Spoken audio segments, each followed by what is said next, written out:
محبت اور جنون قسط نمبر 9 بیٹ کراؤن سے ٹیک لگا کر قیمتی سگار پھونکتے ہوئے وہ اپنے بیتے سالوں کو سوچنے لگا۔ پہلے وہ اپنی ساری ڈیلز پاکستان میں کرتا تھا، لیکن جب سے اس آفیسر نے اس کے خلاف ثبوت جمع کیے تھے اور وہی ثبوت ساجد مول کو دے دیے، تب سے اسے خطرہ لاحق ہو گیا تھا۔ اسے کبھی نہیں پتہ چلتا کہ وہ ثبوت ساجد مول کے پاس ہے۔ اگر وہ اسیچو اس کا آدمی نہیں ہوتا، ساجد صاحب سے غلطی ہو گئی جو انہوں نے اسیچو کو بھروسے کا آدمی سمجھ کر فون کر دیا، اور جیسے ہی اسیچو کو پتہ چلا کہ وہ ثبوت ساجد مول کے پاس ہے، اس نے ڈیچو کو فون کر سب بتا دیا۔ لیکن ان کے مرنے کے بعد اسیچو نے بہت تلاش کروایا، لیکن وہ ثبوت انہیں ساجد صاحب کے پاس کہیں نہیں ملا۔ ہو نہ ہو ڈیچو کو پورا یقین تھا کہ وہ ثبوت حویلی میں سے ہی کسی کے پاس ہے، اس لیے اس ثبوت کو حاصل کرنے کے لیے انہوں نے حویلی پر کئی بار حملہ کروایا، مگر خرم و گاؤں والوں کے ہوتے ہوئے وہ ثبوت حاصل نہیں ہو سکا۔ بار بار ہار کا سامنا کرنے کے بعد ڈیچ نے کچھ الگ سوچا، اور مسکان جو کئی سالوں سے اس کے ساتھ کام کر رہی تھی، اسے لندن میں ہی خرم کے پیچھے لگا دیا تاکہ وہ خرم کے اپنے پیار کے جال میں پھنسا کر اس کے گھر جائے اور ثبوت ڈھونڈ کر ڈیچ کو دے۔ جیسے ہی وہ ثبوت ڈیچ کے ہاتھ لگ جائے، وہ کوئی حادثہ کروا کے مول حویلی کے ایک ایک انسان کو موت کے گھاٹ اتار دے، اور تب سے تو اسے اپنے پلان کے کامیاب ہونے کا سب سے زیادہ یقین ہو گیا تھا۔ جب سے مسکان نے اسے اچھی خبر سنائی تھی، مگر وہ نہیں جانتا تھا کہ اس کی ہر چال پر نظر رکھتے ہوئے کوئی اس سے بھی 2 قدم آگے چل رہا ہے۔ ڈیڈ، مسکان کہاں ہے؟ اپنے بیٹے کی آواز پر وہ ہلکا سا چونکا۔ مجھے نہیں پتہ بیٹا، مجھ سے تو صبح مل گئی تھی۔ اپنے فلیٹ میں ہو شاید، اس نے سوچتے ہوئے کہا۔ اوکے ڈیڈ، میں وہی جا رہا ہوں اس کے فلیٹ پر۔ اچھا سنو، اپنے باپ کی آواز پر دروازے کی طرف بڑھتے اس کے قدم رکے۔ جس لڑکی کو ہم نے تمہیں لانے کو بولا تھا وہ کہاں ہے؟ ڈیڈ، وہ کل رات میرے پاس تھی۔ آپ فکر نہ کرو، میں اپنے آدمی سے بول کر اسے 1 گھنٹے میں آپ تک پہنچا دیتا۔ ہاں ذرا جلدی کرو۔ اوکے ڈیڈ، اب میں مسکان کے پاس جا رہا ہوں۔ مطلوبہ فلیٹ پر پہنچ کر اس نے بیل پر ہاتھ رکھا۔ کچھ دیر بعد دروازہ کھولا تو تیمور کی نظر نے مسکان کا سرطافہ معائنہ کیا، جو شاید ابھی ابھی بات لے کر آئی تھی۔ تیمور پر نظر پڑتے ہی اس نے ابرو اٹھا کر طنزیہ نظروں سے دیکھا۔ اوہ، تم آئے ہو؟ ہاں میں آیا ہوں۔ کیوں، تمہیں یقین نہیں آ رہا کیا؟ نہیں، مجھے لگا میں 3 دن سے یہاں آئی ہوں اور تمہارا کہیں پتہ نہیں، تو مجھے لگا تم اپنی بیوی کے زلفوں میں کچھ زیادہ ہی الجھ گئے ہو گئے، یا پھر اس کا حسن تمہارے سر چڑھ کر بول رہا ہو۔ اف، کس منحوس کا نام لے لیا، منہ کا ذائقہ ہی خراب ہو گیا، اور حسن کی بات کیا کرتی ہو؟ تمہارا حسن تو کسی مضبوط ہوش والے کے ہوش اڑا دے۔ ہاں بہت سنی ہے ایسی تعریفیں، تم کچھ اور کہو، اس نے ایک ادا سے کہتے ہوئے ناک چڑھایا۔ کیا بات ہے، آج تو تمہارے انداز ہی بدلے ہوئے لگ رہے ہیں۔ میں اس بات کا کیا مطلب سمجھوں؟ کہیں تمہارا دل اس خرم پر تو نہیں آ گیا؟ تیمور ہمدانی نے ابرو اٹھا کر پوچھا۔ خرم کا نام سنتے ہی مسکان کی آنکھوں کے سامنے اس کی شاندار پرسنالٹی گھوم گئی۔ کیا ہوا، کیا سوچ رہی ہو؟ بیڈ پر بیٹھ کر اپنی شرٹ کو اتار کر ایک طرف رکھتے ہوئے اس نے پوچھا۔ یہ تو ہے خرم میں جو بات ہے وہ تم نے کہا، اس نے تیمور کو سانپ چڑھاتے ہوئے کہا۔ ہموا غصے سے اٹھ کر اس تک آیا اور سختی سے اس کے بال مٹھی میں لے کر چہرہ اوپر کیا۔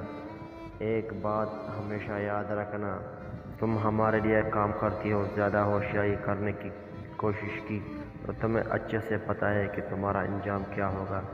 تیمور کی دھمکی پر اسے شدت سے اپنی غلطی کا احساس ہوا، تبھی زور سے کہلا کر ہنستے ہوئے وہ تیمور کے قریب ہوئی اور اس کے ہونٹوں پر اپنے لب رکھ دیے۔ کچھ دیر بعد پیچھے ہو کر اس نے اپنے دونوں ہاتھ اس کے سینے پر رکھے اور وہی اپنے لب رکھ کر اپنا سر پر اس کے سینے سے ٹکایا۔ اوہ جان، تم تو برا ہی مان گئے، میں تو مذاق کر رہی تھی، اب میں 3 دن سے یہاں ہوں۔ اور تم پتہ نہیں کہاں گم ہو۔ اب غصہ تو آئے گا، پتہ ہے میں کتنی شدت سے تمہارا انتظار کر رہی تھی، پر تم نہیں آئے۔ اب اس کے بدلے تمہیں تھوڑا سا تو تنگ کرنے کا حق بنتا ہے میرا۔ آنکھوں میں خمار اور لہجے میں سارے جہاں کی مٹھاس یہ اس نے تیمور ہمدانی کو شیشے میں اتارا، اور صدا سے عورت جس کی کمزوری رہی تھی جٹ سے اس کی بات کا یقین کرتے ہوئے فوراً سے اس کو اپنے اور قریب کیا۔ سچ کہہ رہی ہو؟ ہاں میری جان، اس کے ہونٹوں پر انگلی گھماتے ہوئے وہ دوبارہ سے خمار آلود لہجے میں گویا ہوئی۔ یار آج تو تم نے میرا دل خوش کر دیا۔ اس کو بیڈ پر لے جا کر اس پر جھکتے ہوئے وہ خوشی سے بولا، اوہ تیمور تم میری جان ہو۔ اگر میں تم کو خوش نہیں کر پائی تو میرے اتنا خوبصورت ہونے کا کوئی فائدہ نہیں۔ اپنے ہاتھ گاؤں کی ڈوری کھول کر اس نے تیمور کو اپنی طرف کھینچا۔ ایک نظر اپنے اوپر جھکے تیمور کو اس نے طنزیہ نظروں سے دیکھا، اور دماغ میں ایک نئی سوچ کی تانے بانے بننے لگی۔ خرم نے اپنے توسط سے ڈیج کے بارے میں کافی کچھ پتہ لگوا۔ جب ہی اسے یہ پتہ چلا کہ دانیال ہمدانی اپنا سارا نظام اب لندن سے چلا رہا ہے، تب خرم نے ماجد صاحب سے اپنی باقی کی پڑھائی لندن سے کرنے کی خواہش ظاہر کی۔ ماجد صاحب اسے خود سے دور کرنا تو نہیں چاہتے، پر اپنے بیٹے کی خواہش کا مان رکھتے ہوئے انہوں نے اب اسے لندن پڑھنے کی اجازت دے دی۔ اچھا سن، میں لندن جا رہا ہوں اور تم بھی میرے ساتھ جا رہا ہو۔ میں نہیں جا رہا تیرے ساتھ ان ننگے اور غریب لوگوں کے ملک میں۔ بریانی سے انصاف کرتے ہوئے اس نے نفوست سے کہا، تجھے جانا پڑے گا، ہم وہاں پڑھائی کے لیے جا رہے ہیں۔ پہلی بات تو یہ میں ان انگریزوں کے منہ ہی نہیں لگنا چاہتا۔ توبہ توبہ، ایسا منہ ٹیڑھا کر کے انگلش بولتے ہیں کہ بندے کو سمجھ نہیں آتا۔ اس کے منہ کے اسٹائل دیکھیے، یا پھر ان کی نہ سمجھ آنے والی انگلش کو سمجھنے کی کوشش کرے۔ اور تجھے تو پتہ ہے مجھے پاکستان میں اپنے کالج کی 1 گھنٹے کی انگلش کلاس ہضم نہیں ہوتی، پھر وہاں تو سارا دن انگلش سن سن کر میرا دماغ ابل جائے گا۔ میں جاؤں گا نارمل، مگر میں واپس نارمل آؤں گا، اس بات کی گارنٹی میں خود نہیں دے سکتا، اس بات کی گارنٹی میں دیتا ہوں تجھے۔ میں تجھے نارمل لے کے جاؤں گا اور نارمل ہی لے کے واپس آؤں گا۔ اور رہی بات انگلش کی، تو گھر سے باہر بھلے ہم انگلش بولیں، پر گھر آ کر ہم صرف اور صرف اردو بولیں گے۔ اگر تو کہے گا تو میں پٹھانی بھی سیکھ لوں گا، پھر میں تیرے ساتھ پٹھانی میں بات کیا کروں گا۔ اب خوش ہو یا کچھ اور؟ خرم نے اس کے سارے بہانوں کا علاج بتاتے ہوئے پوچھا۔ اپنے سارے بہانوں پر پانی پھیرتا دیکھ اس نے لمبی سانس بھرتے ہوئے اپنے دونوں ہاتھ ٹیبل پر رکھے۔ دیکھ یار، بات یہ ہے کہ میں عورت ذات کو ایسے لباس میں نہیں دیکھ سکتا، یہ نہ ہو میں اپنی پڑھائی چھوڑ کر وہاں کپڑے کی دکان کھول لوں اور ان فرنگوں کو فری میں کپڑا بیچوں، اور پھر سوچتا ہوں اس کا کوئی فائدہ نہیں ہوگا، میرے پیسے ضائع ہوں گے۔ انہوں نے فری میں کپڑا لے کر وہی چھوٹے چھوٹے کپڑے سلوا لینے ہیں۔ اپنی بات کہہ کر اس نے افسوس سے سر ہلایا اور پھر سے بریانی پر جھک گیا۔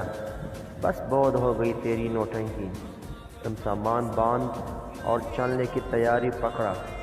اس کی بے تکیز باتوں پر مسکراتے ہوئے خرم نے کہا، السلام علیکم وقار صاحب۔ وعلیکم السلام، میں نے پہچانا نہیں آپ لوگوں کو۔ وقار ہمدانی نے خرم اور دانیال کی طرف دیکھتے ہوئے کہا، جی ٹھیک کہا آپ نے، آپ ہمیں نہیں جانتے پر ہم آپ کو بہت اچھے سے جانتے ہیں۔ کیا ہم اندر بیٹھ کر بات کر سکتے ہیں؟ خرم نے مسکراتے ہوئے پوچھا۔ ہاں بالکل، آؤ۔ وقار ہمدانی نے ایک طرف ہو کر ان کو اندر آنے کی جگہ دی۔ ہاں بولو، کیا بات کرنی ہے آپ دونوں کو؟ سعد ہمدانی آپ کا بیٹا تھا، خرم نے ایک نظر ان کی ویران چہرے کی طرف دے کر کہا۔ اپنے بیٹے کا نام سن کر انہوں نے ٹک ٹک کر ان دونوں کی طرف دیکھا۔ ہاں میرا بیٹا تھا۔ کیا ہوا تھا اس کے ساتھ؟ خرم نے ان کی طرف دیکھتے ہوئے پھر سوال کیا۔